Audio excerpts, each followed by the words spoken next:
Hindi natamnang palayan, dito na po natin magagamit yung resources natin dito na yung mga damuhan ay mapapakinabangan pa rin natin sapagkat meron tayong nilalagay na mga itik. So yan kasi yung dulong parte nito, madalas binabaha po kaya hindi kami nagtanim ng palay. So ang ginagawa ko para maililipat naman yung produkto natin, kung halimbawa magbaha, yung mga alaga natin, itong mga itik, pwede naman silang tumabi dito sa bandang parteng gilid. So hindi sila abutan ng baha dyan. Kaya yun yung naisip ko na ilagay dito sa area na to. Sa ngayon po, nagpapalaki pa lamang din tayo nitong mga itik. At ito nga po, yung damuhang parte, yan yung kanilang galaan. Ayan, meron tayo dito. Oh.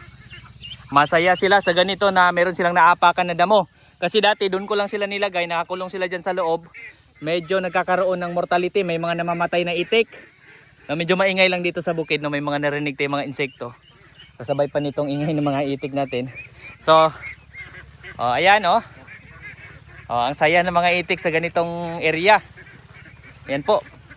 Para hindi po nasasayang kung meron tayong palayan o binabahang palayan, madalas binabaha, pwede rin po tayo mag-alaga ng itik. Kung meron naman silang, tulad dito, makakatabi sila dyan sa gilid.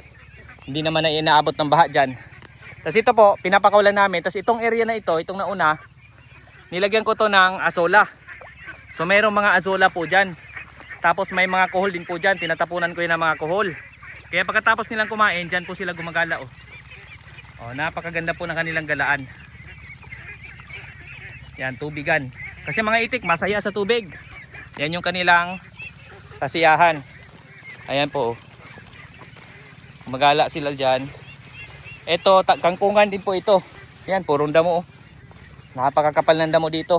So ang kuan nito, itik ang maglilinis dito. So pagdating ng panahon, kapag ito sobrang linis na, kung may pagkakataon na pwedeng magtanim ulit ng palay, so pwede tayo ulit magtanim ng palay. No, kapag sobrang linis na. Tapos lipat naman natin kasi yung area ito po, bukod dito, itong nilambat natin to, meron pa tayong hindi nalambat doon na parte, pati doon sa dulo. So hindi pa yung nalambat. Kung tag-init naman, pwede magtanim ng palay kung hindi yung panahon ng tag-ulan. So may mulberry kung tanim dito, malaki na May mga mulberry tayo dito. In case na mag-alaga tayo ng kambing, meron tayong may papakain, tas may mga madre de agua din tayo dyan sa gilid. Ayan po, ayan yun. Ayan ang mga itik Ayan, takot lang sa tao takbo. Ang dami nilang pagkain po dyan. Yung mga azola po, kinakain nila. Kaya kahit kulang yung binibigay kong pagkain, hindi naman yung busog na busog sila. Sinasakto ko lang tuwing umaga pagpapakain ko. Yung sapat lang, hindi masyadong busog. Para ganito sila, gagala pa rin sila. Masasanay sila na maghanap ng pagkain. Tapos dito pa po, bukod dyan, eto, dahan-dahan pa lang nilang in-explore. Siguro kahapon pa sila nag-start na pumunta dyan. Meron pa silang pwede i-explore dito na parte naman. Ayan po punong-puno ng damo. So sila ang maglilinis dyan. Tingnan nyo yun doon na parte dati. Yan yung ibabaw na yan, yung ginagalaan nila. Sobrang punong ng damo rin yan. So since pabalik-balik na sila dyan, luminis. Kung doon sa ibabaw, doon sa may niyugan, sa iba naming alaga, meron tayong mga kambing para sa niyugan. Pag ganitong parte naman, sa bandang parte ng palayan na hindi natin natamnan, pwede rin natin paglagyan ng mga itik. So anytime pagka nagutom sila, pupunta rin yan sila dito. Tapos may kangkong din tayo dyang maaani. Kapag hindi nila masira yung lahat ng kangkong. Tapos ito naman, may partay dito. Ito fish pond to dati, itong ibabaw. Sa ngayon po natuyo na. So naging kangkungan na lang yan. Yan hindi nila ma-access ng mga itik. So sa future pwede natin magamit din yan dyan. May isda nga Yan po, may mga ilang pirasong isda pa na natira. Tapos yung ibabaw po, azola. Kaso po, ganun din natutuyuan. Since humina yung agos ng bukal ng tubig, so binalik ko na lang dito sa may liguan ng mga itik at saka inuman. Tapos ito, gustong gusto ng itik ito. May tubig. Yung tubig naman dito, hindi naman siya yung talagang nagpuputi kasi may tuloy-tuloy na agos ng tubig. Kaya meron silang naliliguan. So ito dati, sobrang mapuno ng damo ito. Tapos may saging tayo dito. Ang saging, nilagyan ko ng itong dahon ng niyog. Pinalibutan natin. Tapos yung iba, may mga sako, ganyan. Ito naman, di pa nila inumpisahan, so hindi ko pa yan nilambat. So ganun ginawa ko kasi sisirain nila yung saging. Isa rin kasi sa plan ko, actually kagabi ko lang naisip, no, yung ibang parte nito na hindi na-access ng itik, or maging ito, pag ilipat ko na yung itik, na dapat may iba pang maani, so inisip ko, pupunuin ko rin to ng saging. Kasi pag bumabaha naman dito, lumilipas din, bumababa din yung tubig. So tingin ko, maganda rin dito ang saging. Ang saging kasi kahit hindi ka laging nagtatrabaho dito lang ng itik, umaga hapon papakainin mo sila, pupuntahan mo sila, magrili ka patuka, bibili ka patuka. Yung saging, magtanim ka lang diyan, hahayaan mo lang, no, tas linis-linis lang. Pagdating ng panahon, ani ka na ng ani kahit na ilang araw di mo mapuntahan, kahit isang linggo o isang buwan mong di mapuntahan, okay lang ang saging, lalo na ang saging saba.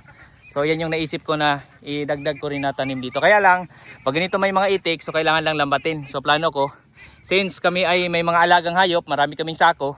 So yung mga sako gagamitin ko pang lambat dyan. No, kahoy na lang kailangan ko tapos sako. Ipapalibot ko sa bawat saging. No, para hindi ma-access ng itik. Kasi ang mga itik, talagang tutumbahin nila yung saging habang tumatagal. Kasi mahilig din sila kumain ng mga katawan ng saging. No, which is, ano rin siya, malaking bagay din. No, dahil ngayon pagdating ng panahon, kung magparami pa tayo lalo ng mga itik, so pwede rin natin gamitin yung mga tanim nating saging, yung mga katawan ng saging, dahon ng saging. Kapag may mga sirang saging, hindi natin maitatapon. No, maidagdag natin pakain dito sa mga itik. O, baboy, manok, pabo. So marami kasi tayong alaga. No, kaya marami tayong pwedeng gawin. No, marami tayong plano. Saka ito pa, may mga mangga pa tayo dito. Ayan, yung mga manggang yan. Sa ngayon ay namumulaklak yan. May mga bunga yan na maliliit. Kusang namumunga yan. So pagdating ng panahon din, kung gusto naman natin maramihang bunga na, so pwede rin natin isprehan yung mga mangga. So dagdag source of income din yan dito sa bukid. No? So ayan, napakalakas kumain ng mga itik. At saka dito, meron tayong source ng tubig, kaya laging naagos. Pero ito kasi medyo pataas ito. Kaya nilalagyan ko ng motor. No, nilagyan ko yan ng motor kaya laging umaagos din. Ayan po. So para inuman ng mga itik. Diyan sila na inom, tapos doon po may mga itik din tayo doon naliligo. Oh. Yan yung unang batch. So sa ngayon nga pala, pinagsama-sama ko po lahat. So magkasama to lahat ng itik. Pero may kanya-kanya silang bahay. So itong mga medyo malalaki na, umuwi sila ng kusa dito. Tapos yung medyo maliliit, dito naman sila umuwi. Ito. Ayan, tapos meron pa dito, nakatrapal sa likod. Lagyan lang natin lagi ng dayami, na para hindi magbasa yung sahig. Meron silang matatambayan kasi ang mga itik, siyempre hindi rin naman yan tuloy-tuloy na gusto nasa tubig. Gusto rin niya ng pagkakataon na sumisilong din sila. So ito naman, may kubo kami dito sa ilalim, bahay ng itik na malalaki. Sa ibabaw, tambayan. Dito naman upuan namin pag nagbabantay ng itik or pag nagpapahinga. Sa ngayon lang, punong-puno ng yung mga dayami. Ayan. Kasi yan yung ating ginagamit na pang patuyo ng sahig nila. So ayan no.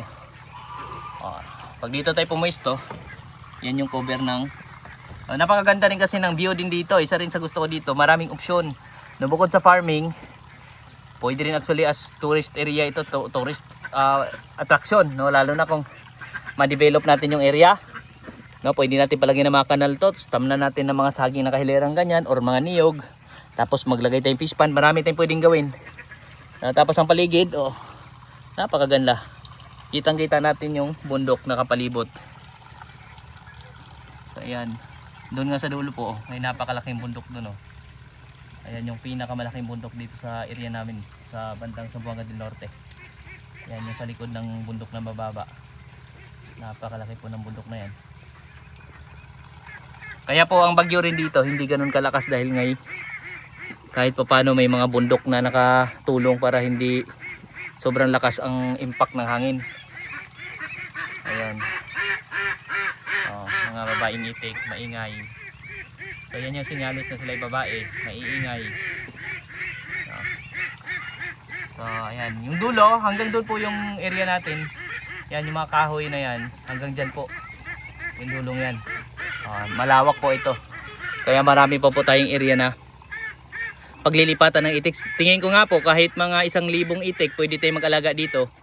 No, as far as meron din tayong ikasupport na pakain sa kanila. No, kasi yan, kaya nilang ubusin yan, saglit lang yan. Kung marami na masyado yung itik. Yung mga ano diyan, yung mga makakain nilang insekto. So kaya ang kuha natin, dahan-dahan saka tanim tayo ng saging, siguro yun yung naisip ko. At na-share ko din kasi tingin ko maganda rin po ang income pag mayroon tayong mga saging. Lalo na pag lowland. Ito kasi lowland tong area na ito, mataba ang mga saging dito. So maganda dito magtanim ng saging saba. Tapos tulad na nabanggit natin, kapag yung saging saba ay sira, hindi natin itatapon kasi marami tayong alagang hayop na kakain din nun. No? So ayan yung ating simpleng hakbang dito sa area na ito. At sana po nakakuha kayo ng ideya kapag meron din kayong ganitong area or kapag nagplano pa lamang kayo ay pwede rin po kayong magkasubaybay dito sa ating mga video sapagkat isi-share natin yung mga kaalaman, mga natutunan natin dito patungkol sa pag-uumpisa din natin nitong pag-aalaga ng itik. At meron pa tayong ibang alagang hayop din, kambing, baboy, manok, pabo, gansa, meron tayo at iba pang mga alaga. So ayun, muli po sa inyo lahat. Maraming salamat po.